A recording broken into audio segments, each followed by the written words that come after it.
ikaze mwese turabasuhuje abadukurikirana. Ni igitabo cya gatandatu cy'imigani cyangwa igice cya gatandatu cy'imigani. Igice cya gatanu cyatubwiraga ibyo kwirinda ubusambanyi. Noneho rero iki gice cya gatandatu kitubwira ibyo kwishingira. Mwana wanjye, niba wishingiye umuturanyi wawe cyangwa ukarahira ko wishingiye umunyamahanga, uba ufashwe n'indahiro warahiye, ukaba uboshywe n'amagambo y'ururimi rwawe.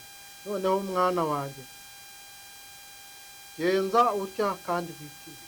Ubwo waguye mu maboko y'umuturanyi wawe, genda wicishe bugufi umwinginge. Ntureke amaso yawe agoheka, ntuhunikire. Ikize nk'isirabo iva mu maboko y'umuhinzi, nk'inyoni iva mu maboko y'umutezi. Wa munyabutewe, sanga ikimonyo, witegereze uko bigenda. Wa munyabutewe, sanga ikimonyo, witegereze uko kigenda, kandi ugira ubwenge. Ntikigira umutware cyangwa igisonga cyangwa shebuja, ariko gihunika ibyo kurya byacyo mu cyi, kandi mu isarura kikishakira ibigitunga. Uzasinzira kugeze ryari, wa munyabutewe? Uzakanguka ryari? Utihenga nsinzire gato, nihweture kanzinya, kandi nipfunyapfunye nsinzire. Nuko ubukene buzakugeraho nk'umwambuzi, n'ubutindi bugutere nk'ingabo. Iby'Imana yanga. Iki gice cya gatandatu kirimo uduce twinshi, ariko noneho aka gace nka nyuma ngaho sobanukirwa n'iby'Imana yanga. Igitabo cy'imigani kirimo ibintu byinshi kikubikiye, ahubwo ushobora kuba utazi ngo bishakirwahe. Iby'Imana yanga: umuntu w'ikiburaburyo, umuntu w'inkozi y'ibibi, niwe ugendana umunwa ugoreka, akicirana amaso, akavugisha ibirenge, agacisha amarenga intoki ze. Umutima we urimo ubugoryi, ahorana imigambi yo gukora ibibi, akabiba ibiteranya. Nicyo gituma amakuba ye azamutungura, azavunika vuba kandi ntazungwa. Hariho ibintu bitandatu ndetse birindwi Uwiteka yanga bimubera ikizira. Ni ibi: amaso y'ubwibone, ururimi rubeshya, amaboko avusha amaraso rutariho urubanza, umutima ugambirira ibibi, amaguru yihutira kugira urugomo, n'umugabo w'indarikwa uvuga ibinyoma, n'uteranya abavandimwe. Iby'abamaraya.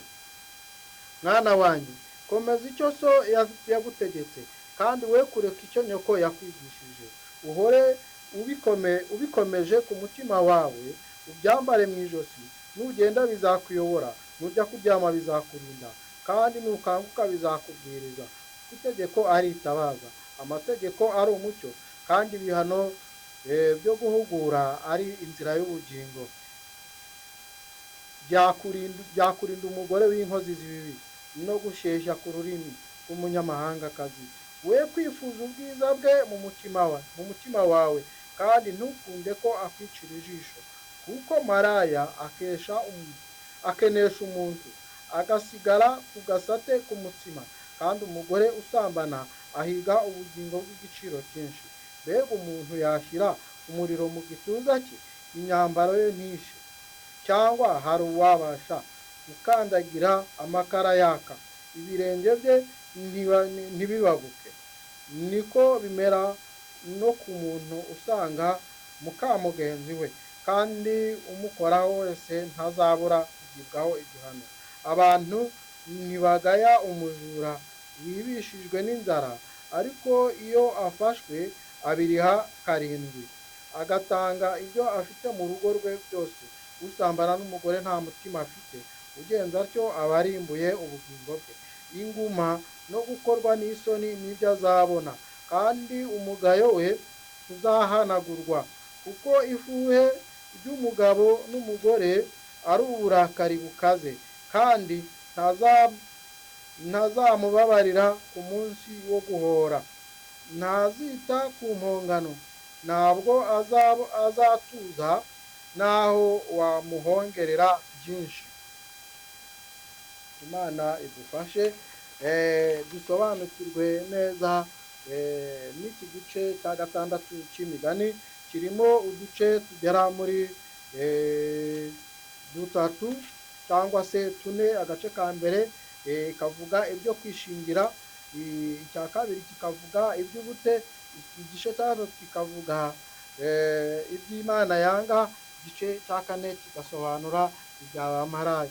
Ibyo ngibyo byari ibyo mu gice cya gatandatu cy'imigani, bitwigisha ibintu byinshi binyuranye mu buzima tugomba kubamo kugira ngo tuzabone ubugingo buhoraho, ariko kandi tubanjije kugira amahoro ku isi. Imana iduhe imyumvire myiza.